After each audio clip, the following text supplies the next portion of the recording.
नमस्कार, स्वागत है आपका हमारे इस YouTube चैनल पर। मैं मुनमुन श्रीवास्तव आपका हार्दिक अभिनंदन करता हूं। और आपके संदेशों ने आज मुझे अभिभूत कर दिया जब आपने हैप्पी टीचर्स डे को लेकर तमाम संदेश भेजे। ईमेल पर भी संदेश आए, व्हाट्सएप पे भी आए और कमेंट्स में भी जो है वो संदेशों की झड़ी लगी। जी, एक पत्रकार को एक शिक्षक बनाना जो है वो अपने आप में एक महानता है और इस सब के लिए मैं आपका आभारी हूँ कि आपने मुझे इतना मान दिया, इतना सम्मान दिया। फिलहाल जो आप जानना चाहते हैं उसको मैं बताने के लिए आया हूँ। कई बार क्या होता है कि चीज़ें ऐसे निकल के आती हैं कि लेट नाइट ही संवाद करना पड़ता है और आज दिन भर दिल्ली विश्वविद्यालय में काफ़ी मंथन चलता रहा है कि आगे के राउंड्स को जो है वो किस तरीके से कंडक्ट किया जाए। और एक विश्वविद्यालय प्रशासन के सूत्रों की तरफ से निकल के सूचना आ रही है कि मिड एंट्री में जो सब्जेक्ट मैपिंग को लेकर जो स्टूडेंट्स के फॉर्म्स वगैरह रिजेक्ट हुए थे उस पर विचार किया जाएगा और उनको भी मौका दिया गया है। हालांकि इसका उल्लेख किया गया था प्रेस रिलीज में भी, लेकिन इस पर देखा जा रहा है। इस बात को इसलिए कह रहे हैं क्योंकि फतेहाबाद हरियाणा से आज सुबह सुबह एक बच्ची का फ़ोन आया और वो बच्ची जो है वो बहुत भावुक थी और उसने कहा कि सर मुझे ज्योग्राफी में CUET में 200 में से 200 मार्क्स मिले हैं, लेकिन मेरी जो एप्लीकेशन है वो रिजेक्ट कर दी गई और मुझे जो है वो इस पोर्टल से लगभग बाहर होना पड़ा है। क्या मुझे मिड एंट्री में आना चाहिए? ऐसे केवल वो बच्ची ही नहीं है, बहुत से ऐसे विद्यार्थी हैं जो कि सिमिलरली जो है रिजेक्ट हो गए। ऐसे केसेस भी रहे हैं कि पहले एलिजिबिलिटी क्राइटेरिया में कुछ और लिखा था और बाद में अचानक जो है एलिजिबिलिटी क्राइटेरिया को चेंज कर दिया गया। ये स्टूडेंट की शिकायत है और कुछ हद तक ये शिकायत सही भी पाई जा रही है क्योंकि एक जो स्टूडेंट अपना स्क्रीनशॉट भेजा उसके हिसाब से उसके पहले राउंड में BA ऑनर्स उर्दू मिला, दूसरे राउंड में भी उसे इकोनॉमिक्स और संस्कृत से जुड़ा हुआ कोई कॉम्बिनेशन मिला और तीसरे राउंड में यानी कि जो अपग्रेडेड राउंड में था वहाँ आके उसकी एप्लीकेशन जो है वो रिजेक्ट हो गई। रिजेक्ट क्यों हो गई?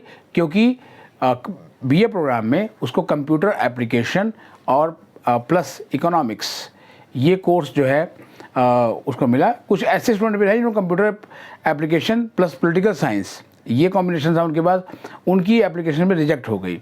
और ये एप्लीकेशन जो रिजेक्ट हो गई ये इस बिना पर हुई कि जो कारण बताया गया उनके डैशबोर्ड पर उसमें क्वेरी उसमें कि वो उनके पास मैथमेटिक्स नहीं है और चूँकि मैथमेटिक्स जो है वो नहीं है इस लिहाजा वो एलिजिबल नहीं है और ये इनसफिशिएंट एलिजिबिलिटी क्राइटेरिया है जिसकी वजह से उनकी एप्लीकेशन जो है वो रिजेक्ट हो गई।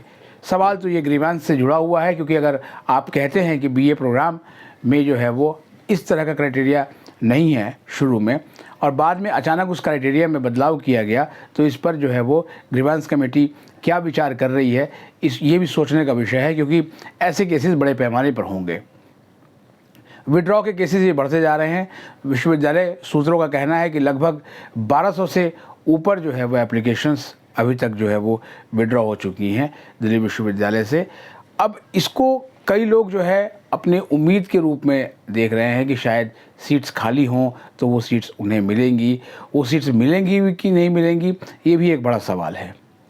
बड़ा सवाल इसलिए कहेंगे कि मिड एंट्री में कल भी मैंने आपको बताया था कि विड्रॉ करके पार्टिसिपेट करने की तमन्ना बहुत से विद्यार्थियों की रही है। उनको लगता है कि शायद ये राउंड उनके लिए यही ख़त्म हो गया अपग्रेड राउंड और ये बिल्कुल ऐसी ट्रेन में वो यात्रा कर रहे थे कि अचानक उन्हें किसी स्टेशन पर उतार दिया गया हो कि चलिए अब आपका सफ़र यही समाप्त होता है और आप उतर जाइए। लेकिन विश्वविद्यालय से जुड़े हुए सूत्रों का कहना है कि ऐसा अभी नहीं है। अभी जो है वो बहुत सी चीज़ें होनी बाकी हैं। आने वाले कुछ एपिसोड्स में हम आपको ये बताएंगे कि क्या जो है वो उनके लिए मौके हैं और अगर मौके हैं तो किस तरह से हैं।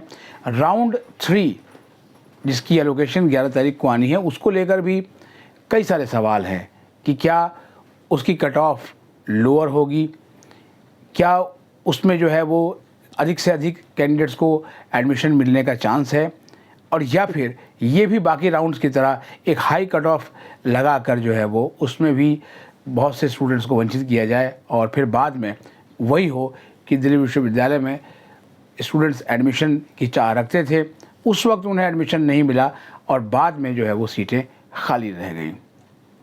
ये एक पेरेंट का भी सवाल था सर कि 2 नंबर से या 1 नंबर से उनकी बिटिया का जो है वो लास्ट सेकेंड राउंड में नंबर नहीं आया था, लेकिन अपग्रेडेड राउंड में वो कितने मार्क्स से उस कॉलेज में रह गई मालूम नहीं चला। CW कोटा जिसका कि बहुत बेसब्री से इंतज़ार था डिफेंस पर्सनल के जितने भी वार्ड्स थे उनको, लेकिन उन्हें निराशा ही हाथ लगी है। कल भी मैंने इस पर जो है वो बात की थी कि प्रेफरेंसेस उनको लोअर ग्रेड में अलॉट हुई और इस पर जो है वो कोई भी जवाब प्राप्त नहीं हो पाया विश्वविद्यालय प्रशासन से कि ऐसा क्यों किया गया। और अगर ऐसा किया गया तो फिर CW में आपने कट ऑफ क्यों नहीं निकाली? जब आप सिस्टम को पारदर्शी बना रहे थे तो CW कैटेगरी की कट ऑफ क्यों प्रदर्शित नहीं की गई कि आखिर कितनी कट ऑफ मिली है? यही जो दर्द है वो इसी कैटेगरी का भी है कि वहाँ पर भी जो है वो उनको जो है बताई नहीं गई, जबकि जो है वो बहुत ही ट्रांसपेरेंट सिस्टम को बनाने की बात कही गई थी कि लगभग जो आपका वेटेज है वो ट्रायल और प्लस सर्टिफिकेट्स, आपका CUT स्कोर, इनको सबको मिला के किया जाए तो ये डिस्प्ले भी होना चाहिए ताकि सबको पता लगे और दूध का दूध पानी का पानी हो। क्योंकि चिलमन से लगे बैठे हैं वो, ना सामने आते हैं ना साफ छुपते हैं। तो इसको चरितार्थ अगर करेंगे तो फिर जो है वो दिल्ली विश्वविद्यालय की छवि पर निश्चित रूप से सवाल उठेंगे ही। क्योंकि कट ऑफ सिस्टम को जब लेकर आए थे कि अगर कट ऑफ आप देख सकते हैं अपने डैशबोर्ड पे कि लास्ट एडमिशन कितने पे हुआ था जो है वो, तो आपको एक आइडिया लग जाएगा कि आगे आने वाले राउंड्स में क्या आपकी बात बन सकती है। PG में काफ़ी हद तक इसको लागू करने की कोशिश की गई, उसके परिणाम दिखे भी थे, लेकिन उसमें भी यही हुआ था कि शुरुआत में जो है वो कट ऑफ को इतना ऊंचा रखा गया कि उसको धीरे धीरे गिराया गया और कई बार तो एक से 2 राउंड के बीच में वो कट ऑफ उतनी ही रखी गई, वो कट ऑफ को नीचे लेके नहीं आए। और नतीजा ये हुआ कि बहुत से स्टूडेंट जो है वो प्राइवेट ऑर्गेनाइजेशंस का रुख कर गए और ये उन्होंने कहा भी है कि हमें ड्यू का हम इंतज़ार करते करते थक जाएं, इससे बेहतर है कि किसी निजी विश्वविद्यालय में दाखिला ले लें। थर्ड राउंड को लेकर भी पहले ही प्रेस रिलीज में घोषणा कर दी गई, लेकिन उसमें जहां इतनी बातें बताई गई वहां ये बात बिल्कुल नहीं बताई गई कि इसमें कौन कौन पार्टिसिपेट कर सकता है। लेकिन जो बीते वर्षों के दिल्ली विश्वविद्यालय के जो भी दाखिले हो रहे हैं CUT से, उसकी समझ के आधार पर जो है वो मैं यही कह सकता हूं कि थर्ड राउंड तक जो है वो अपग्रेड होता रहा है। इसके बाद जब स्पॉट राउंड शुरू होते थे तो अपग्रेड नहीं होता था। लेकिन थर्ड राउंड की घोषणा शुरुआत में नहीं की गई थी। जब शेड्यूल बनाया गया था एडमिशन का UG का, तो उसमें केवल 2 राउंड का ही जिक्र था। तो ये एक माना जा रहा था कि 2 राउंड के बाद सीधा जो है 12वीं के अंकों के आधार पर दिल्ली विश्वविद्यालय में प्रवेश लेने के लिए कॉलेजों को या तो छूट दी जाएगी या फिर सेंट्रलाइज लेवल पे ही दिल्ली विश्वविद्यालय कुछ और प्रक्रिया करेगा, जिससे कि न केवल तेज़ गति से सीटें भर जाएं बल्कि जो सेशन है वो जितना जो लेट हुआ है CUT की वजह से उससे अब और ज़्यादा देरी ना हो।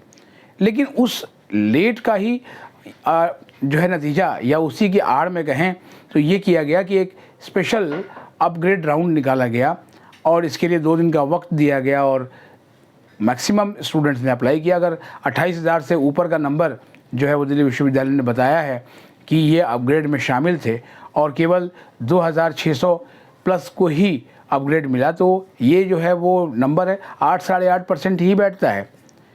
तो जब सीटें नहीं थी तो फिर अपग्रेड का ये राउंड क्यों चलाया गया? और क्या ये जो अपग्रेड का राउंड चलाया गया वो ECA और स्पोर्ट्स कोटा, CW कोटा, ये सुपर न्यूमररी कोटा के एलोकेशंस के बाद नहीं हो सकता था? क्योंकि तब ये और अच्छे से पता चल जाता कि कितनी सीटें जो है वो आपके पास हैं। शायद यही वजह है कि अब बहुत से पेरेंट्स भी कहने लगे हैं और खुद कैंडिडेट भी कि अपग्रेड का एक राउंड और होना चाहिए, ताकि अगर सीटें जो है वो खाली हो रही हैं, अगर विड्रॉल्स हो रहे हैं और विड्रॉल के साथ साथ मान लिया कि जो है वो 2 सीटें जब अलॉट हुई किसी स्टूडेंट को, एक मान लीजिए ECA या CW और एक जनरल जिसमें उसको 1 सीट छोड़नी होगी, तो फिर वो सीट कहाँ जाएगी? फिलहाल आज के लिए इतना ही।